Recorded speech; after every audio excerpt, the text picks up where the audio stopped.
Nggak bisa dimulai. Yang di belakang maju ke depan dulu. Tidak ada yang menyandar ke dinding. Tidak ada yang bersandar ke dinding. Menghadap ke depan, tidak ada yang menghadap ke samping, dan tidak ada yang bersandar ke dinding. Tidak ada yang bersandar ke dinding.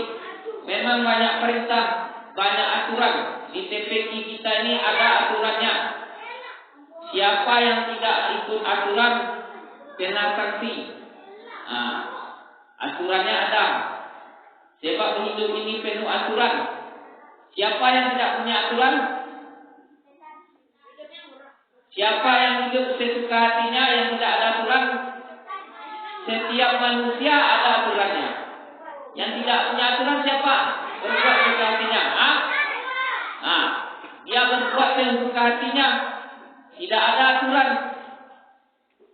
Kok kapai, kok kapulangnya, kuseranyo,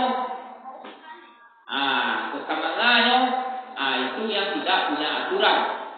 Tapi yang namanya hidup manusia di atas permukaan bumi ini, seluruh manusia mempunyai aturan. Yang tidak mempunyai aturan itu, sebab dia tidak ada pikiran, tidak ada pikiran. Tidak ada otak untuk berpikir. Maka apa yang dikatakan maka tidak akan masuk ke dalam pikirannya. Maka tidak berlaku peraturan bagi yang tidak mempunyai pikir. Jadi yang peraturan ini berlaku hanya bagi orang-orang mempunyai pikir. Karena pikiran dan aturan itu dua hal yang saling berkaitan. Peraturan bisa dimasukkan kepada orang-orang yang mempunyai pikir. Kalau orang yang tidak bisa berpikir tidak akan bisa dimasukkan aturan. Itu mengenai aturan. Jadi peraturan kita pada pagi hari ini tidak boleh duduk menyandar. Masuk nak dalam pikirannya. Kalau tidak masuk ke dalam pikirannya berarti tidak ada. Ya. Ada lagi yang bersandar yang tidak bisa masuk ke dalam pikirannya. Apa yang Bapak katakan?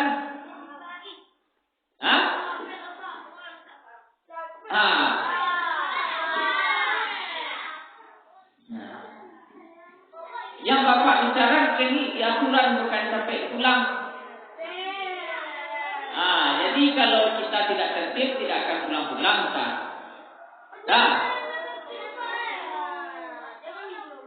Dan yang akan pulang duluan nanti yang Bapak nilai dari sekarang yang tertib itu yang duluan pulang. Bisa jadi dia pulang di tengah nasihat, bisa jadi sebelum nasihat dia pulang, tapi dia tertib dulu. Ya. Assalamualaikum warahmatullahi wabarakatuh.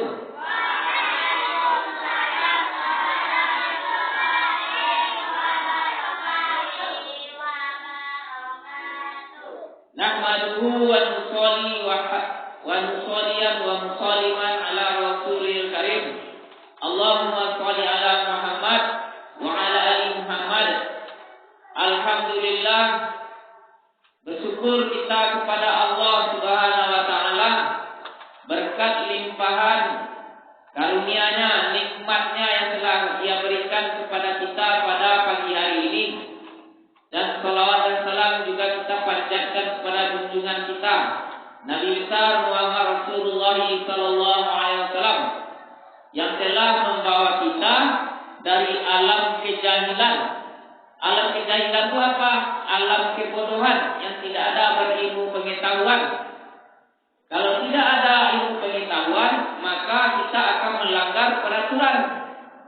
Apa yang dibicarakan oleh guru kita, kita akan menongkol, kita akan ingkari, kita akan membantah, tidak dengarkan.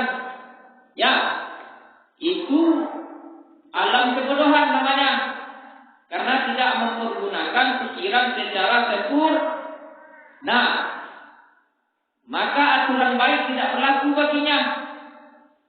Apapun yang disampaikan gurunya berkaitan dengan hal-hal yang baik, ini tidak akan masuk ke dalam pikiran, maka dia akan bertentangan dengan apa yang disuruh, apa yang diperintahkan oleh gurunya. Bertentangan dengan apa yang diperintahkan, apa yang dinasihati oleh orang tuanya. Ini dia masih berada di alam kebodohan yang tidak berilmu pernah tahu. Kalau ada ilmu pengetahuannya, dia akan tertib mengikuti segala peraturan di mana dia belajar. Dia hidup di lingkungan keluarganya. Orang tuanya, bapak, ayah, bundanya mempunyai aturan, mempunyai disiplin, gunanya untuk kebaikan anaknya, supaya anaknya bisa menjadi orang-orang yang baik, menjadi orang-orang anak-anak yang soleh dan soleha, yang bisa mengikuti aturan secara sempurna. Sebab orang yang tidak mempunyai aturan secara sempurna, hidupnya tidak akan tenang. Hidupnya penuh kegelisahan.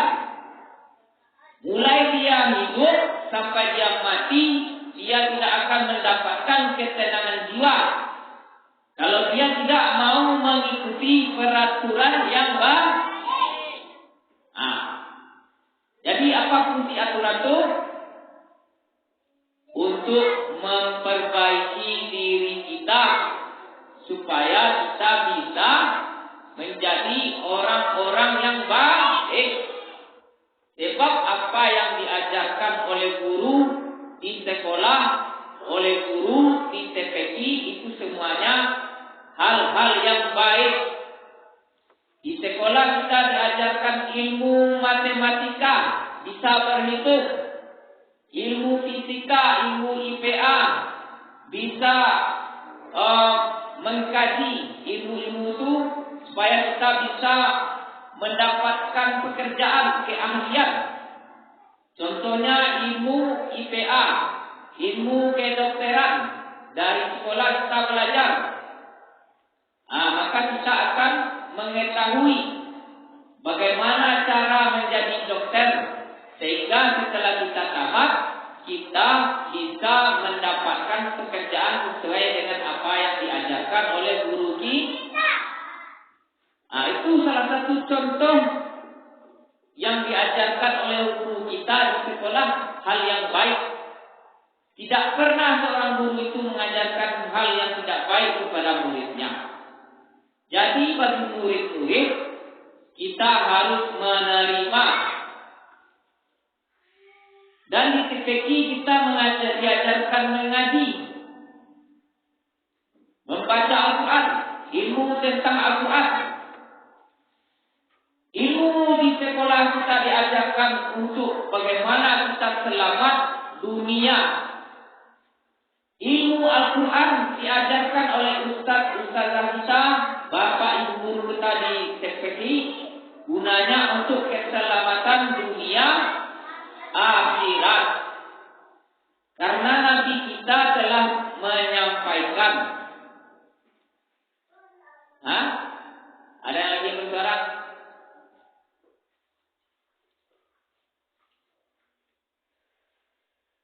Nabi kita menyampaikan.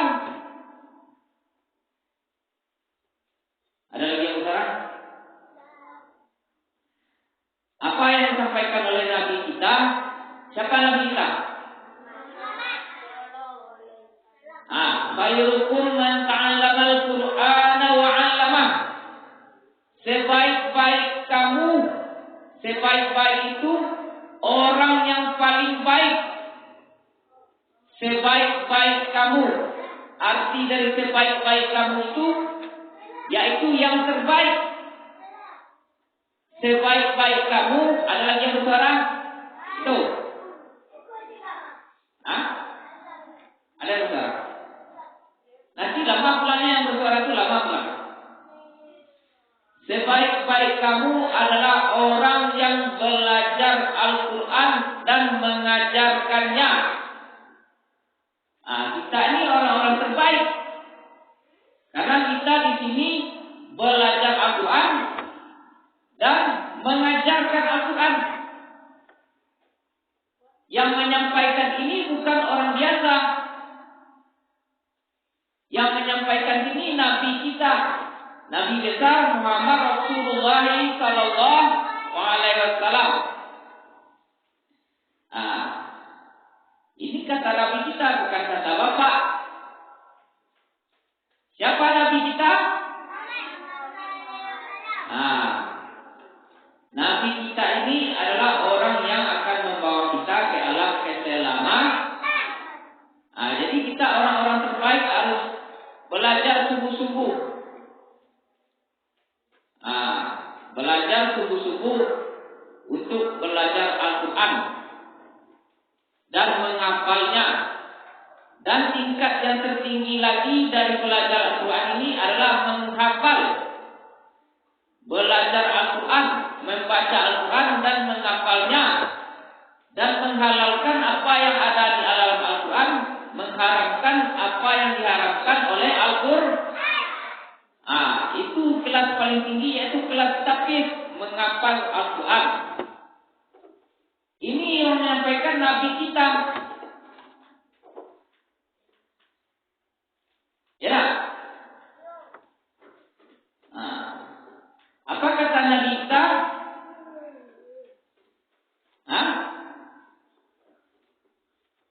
Ada lagi yang belum tertib?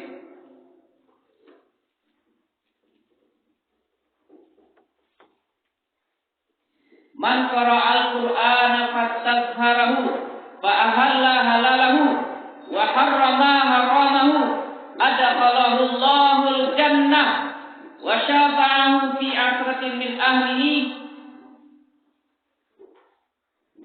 qad wajabat lahun nar. Ya.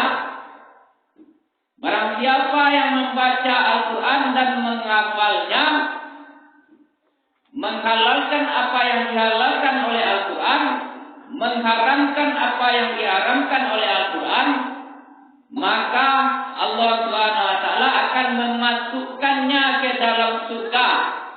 Ini tidak ada kata semoga, pasti dan pasti Allah Subhanahu wa taala akan memasukkannya ke dalam surga. Tidak ada kata semoga, ini sudah pasti. Dengan catatan syaratnya membaca Al-Quran, menghafal Al-Quran, mengharamkan apa yang diharamkan Al-Quran, menghalalkan apa yang dihalalkan Al-Quran, maka Allah Subhanahu wa taala akan memasukkan kita ke dalam surga.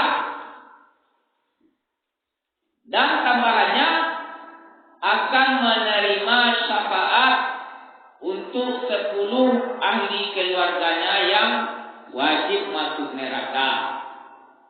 Hadis ini diriwayatkan oleh Imam Ahmad, Tirmidzi, Ibnu Majah dan Darimi. Itu keutamaan menghafal Al-Quran. Jadi kita, kakak-kakak kita di kelas tahfiz, kita memberikan contoh yang baik kepada adik-adik kita. Karena kita orang-orang terbaik. Orang-orang terbaik itu mempunyai kelakuan yang paling baik, mempunyai adab yang paling baik, adab berbicara kepada orang tua yang baik, tidak mari-ari, tidak memerintah orang tua, harus baik, sopan santun kepada orang tua, sopan santun kepada guru, dan patuh. Tidak ada yang berkata-kata bersuara keras. Hitungan 5 menit dari sekarang untuk penilaian siapa yang cepat pulang, ya. Jadi nasihatnya itu saja. Setiap minggu Bapak akan menasihati seperti itu sampai betul-betul anak-anak Bapak bisa memahami, bisa mengamalkan. Poin pertama, patuh kepada orang tua yang melahirkan kita. Bapak kita yang menafkahi kita, yang siang malam mencarikan kita nafkah, makan kita, belanja kita, pakaian kita, sepatu kita, tas sekolah kita, bapak kita yang bekerja untuk mendapatkan uang untuk bagaimana kita bisa membeli segala apa yang kita butuhkan. Jadi kita tidak boleh melawan kepada kedua orang tua. Ibu kita yang melahirkan kita, tidak kenal waktu siang dan malam, mengorbankan jiwa raganya untuk bagaimana kita bisa hidup dengan sempurna. Ya kan?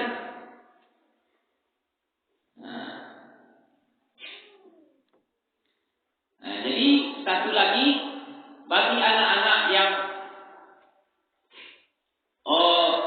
dulunya patuh karena pengaruh dari kawan-kawannya, dia jadi tidak patuh, maka kita kembali balik. Ya nak? Jangan terpengaruh oleh teman-teman kita yang tidak berbuat dengan baik. Ya nak? Biarkan saja teman kita tidak tertib, kita jangan ikut-ikutan.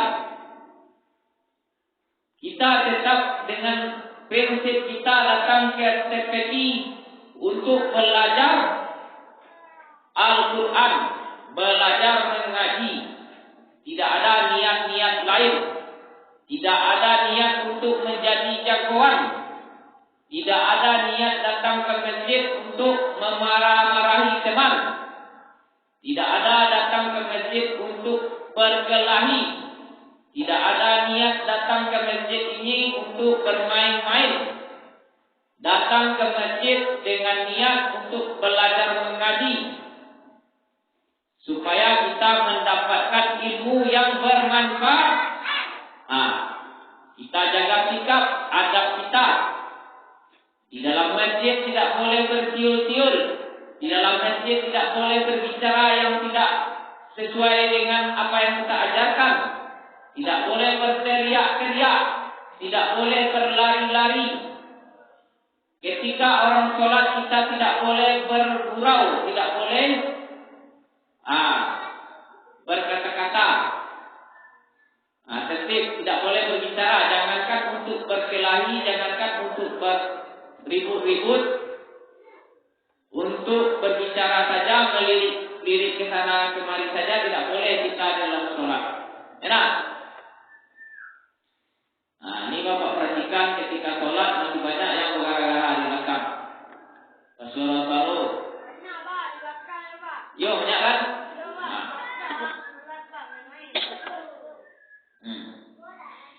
Ya kan?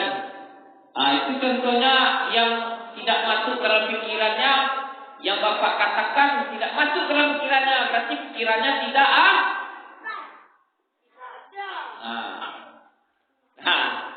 kalau ada pikirannya, apa yang Bapak bicarakan, sampaikan, dia akan mematuhinya.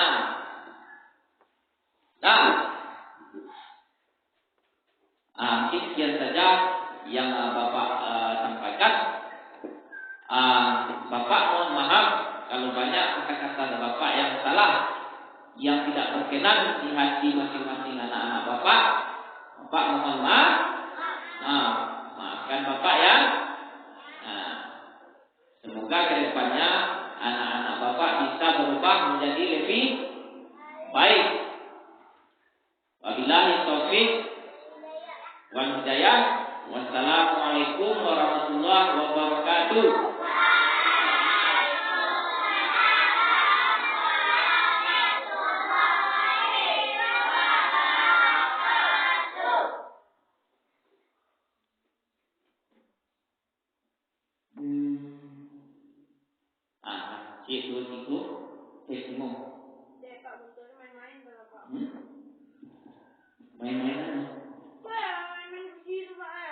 Dia kan asik dengan sendirinya, dia tidak mengganggu.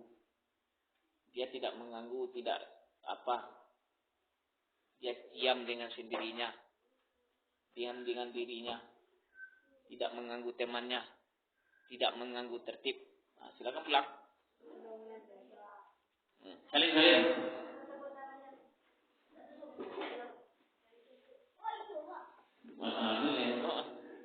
sama nyalo-nyalo bapak mengicik tadi.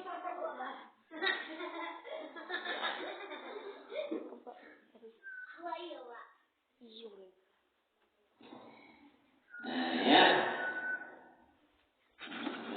Kenapa ketemu? Nah, kira-kira ada yang tak ngatur tak apa yang bapak bicarakan tadi? Bapak lihat dalam 1 minggu ini kalau masih ada yang tidak mendengarkan apa yang bapak bicarakan, minggu besok bapak akan memberikan kata-kata nasihat yang serupa seperti mengenai fikir untuk mengembalikan pikiran yang telah hilang dari pengguna itu. Enak? Bahas supaya balik pikiran nak lihat, supaya awak elok kelakuan nak balik. Jadi itu juga bapak tapi besok lain. Sebelum awak patuh. Sekarang boleh pulang semuanya. Silakan.